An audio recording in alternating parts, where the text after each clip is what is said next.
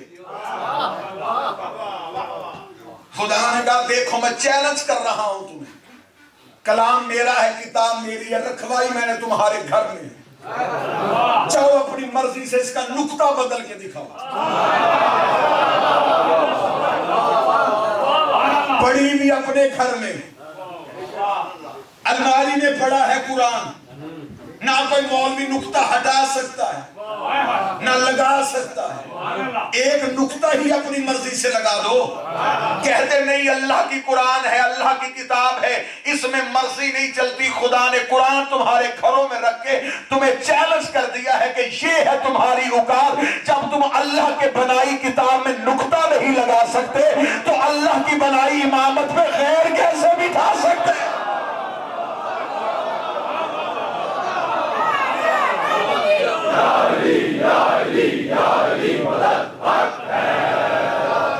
خلافت میں اجماع کر لیا تھا، قرآن میں کیوں نہیں کرتے؟ میرے اللہ کہاں سے ڈھونڈے اسلام، کہاں ملے گا اسلام؟ فرمایا نبی کی سیرت میں ملے گا. اور جس کے پاس نبی کی سیرت ہوگی اس کا مطلب اس کے پاس اسلام ہوگا. اب آؤ تاریخ میں نکلتے ہیں، دیکھتے ہیں کہ نبی کی کامل سیرت کا نمونہ کون ہے. کوئی تو تاریخ میں ایسا ملے کہ جسے دنیا نبی سمجھے. جو چپ رہے ہیں ان کے لیے جملہ بدل دیتا ہوں، کوئی تاریخ میں ایسا ڈھونڈ دے جسے نبی اپنے جیسا کہے.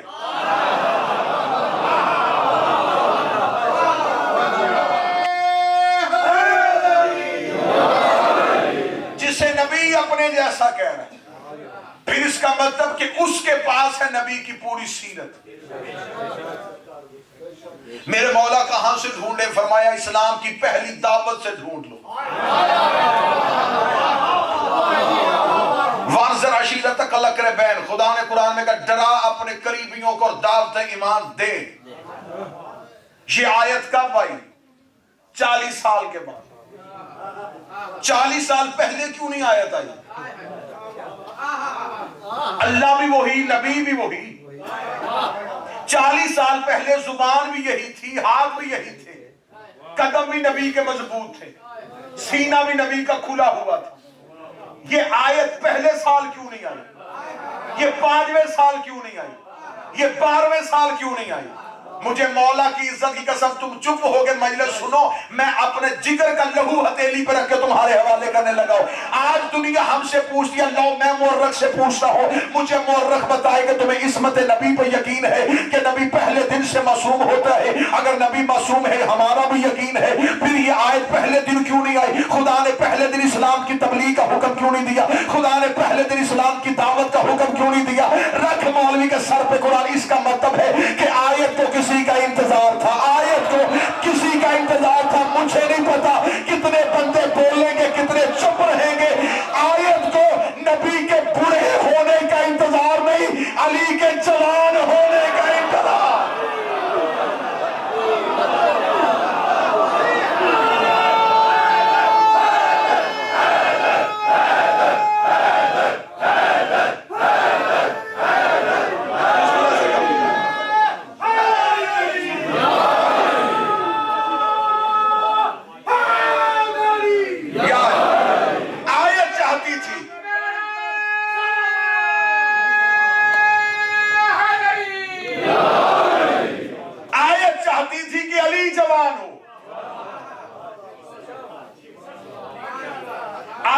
نبی کے بڑھاپے کا انتظار نہیں،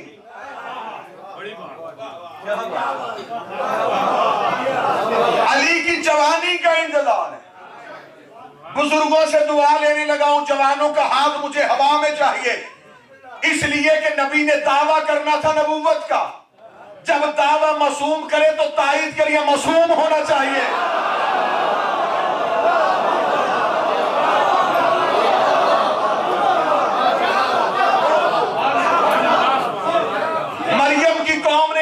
بچہ کہاں سے آیا؟ مریم نے معصوم کی طرف اشارہ کیا.